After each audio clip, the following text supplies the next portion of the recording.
Good evening, ma'am, and to your entire team on the budget. Sapna here from CNBC TV 18. Ma'am, two quick questions. You had indicated that contact intensive sectors will require further support. So apart from the ECLGS in which you have carved out a separate window for the hospitality sector, for instance, that's one. One minute. I'm not sure if your voice is coming out audibly. I'll repeat. Even with your mask, if you want, you speak loud a bit. Sure, ma'am. Ma'am, just to repeat, so you had indicated at some point in time that probably the contact-intensive sectors may require further support. So, one is the ECLGS, which you've announced in your budget speech, also a separate carve-out for the hospitality sector, for instance, within that. Anything else, ma'am, that you would like to elaborate on that front? And second, ma'am, aren't your tax and expenditure, both numbers, extremely conservative in the budget? Any reason for that, ma'am? First thing about hospitality and contact intensive. I've said hospitality and related sectors. This was one thing which has come out repeatedly from very many stakeholders, and we recognize that post the second wave, the hospitality is in difficulty and they needed support. The tested and sort of proven formula was the Emergency Credit Liquidity Guarantee Scheme. Since that had worked out well for the MSMEs, we thought that formulation is the best to be adopted. So to the existing 4.5 lakh crores of sovereign guarantee, we added 50,000 crore more sovereign guarantee and wanted the hospitality and contact intensive sectors to benefit out of it. So that is the scheme. As it is, many of them are still approaching their banks. Banks can, even without the ECGLS, help them out if they want. But if ECGLS has to be extended, yes, we have given provision of 50,000 crores for it. Well, I thought you commented about the 1st February 2021 budget as well, saying you were conservative.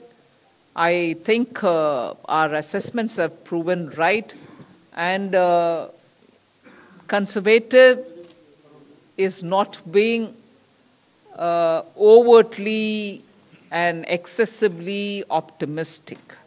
We are sure to achieve the numbers. If anything, we'll probably better them. Number 5. Good afternoon, Madam Finance Minister. This is Karishma here from Business Today TV, India Today Group. I'd first like to congratulate you and the team for successfully implementing yet another budget. Ma'am, my question is on the privatization reform. The disinvestment target has been slashed. The revised target is at 78,000 crore, and of course, the next year's estimate is at 65,000 crore. Ma'am, with this, I'd like to understand how are we looking at LIC, IPO, and BPCL privatization, which have been on cards? I have Tuhin with me here, but before he gives you details, one thing is got to be understood. LIC, we've already sort of told you that in all probability it is going through this year. I've made a specific mention of that in the budget. So beyond what I've said in the parliament, there's nothing more to add for me on that. But I've indicated clearly that it will happen.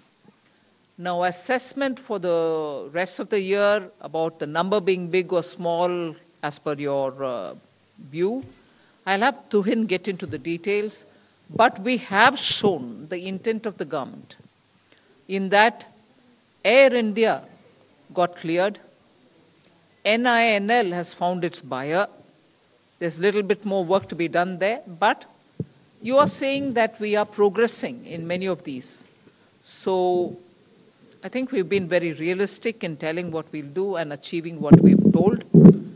Tuhin, you want to add anything more onto this? Ma'am, I just want to add that disinvestment actually is in accounting terms, when actual receipts to the government. Now, when we, for example, do NINL, nothing comes to the government in accounting terms. But that doesn't mean that we are actually progressing towards privatization in a faster way. So emphasis is on completion of transactions and implementation. And if we keep too high a target, sometimes it also distorts the market, because nothing stops us from achieving when we want to achieve in disinvestment as per the plan which we are there. So ma'am has also mentioned that the ongoing transactions will be carried on and they will be completed. And these transactions, as and when they mature, they come to that. And secondly, on the revised estimates being 78, we should not also conjecture what will be the size of LIC IPO based on that, because valuation is yet to reach the final conclusion based on which we will do that. And there have been instances of actual receipts being different from even the RE figures, so you should not read too much into it. Okay, 122. Hi ma'am, Meghna Mittal from Newsrise. The budget has remained completely silent on India's listing on the foreign indices. There was an expectation that a tax amendment might happen to enable that. Has that been put on hold, or what is the plan on that?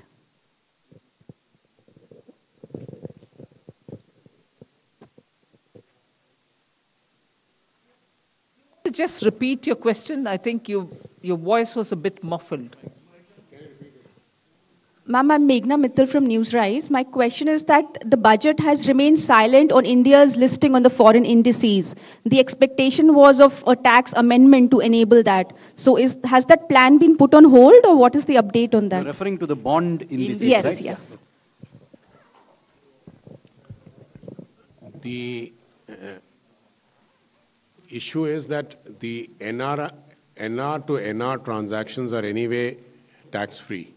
So there's no capital gains. The issue was between NR and resident. So the BEPS discussions are on for us.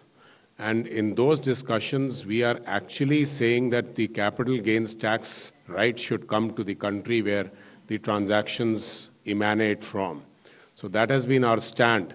And those discussions are still on, and we are the one who's propounding that thing, and that's how it is moving, those discussions. So this was not the right time for us to take a decision in a manner where we give up on our own domestic thing while we keep fighting in the BEPS discussions.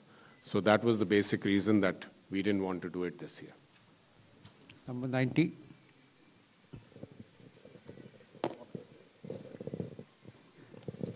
Ma'am, firstly, congratulations. Just two quick clarifications. One is on cryptocurrency, because you did touch about the RBI now giving digital rupee, and it will start from next year.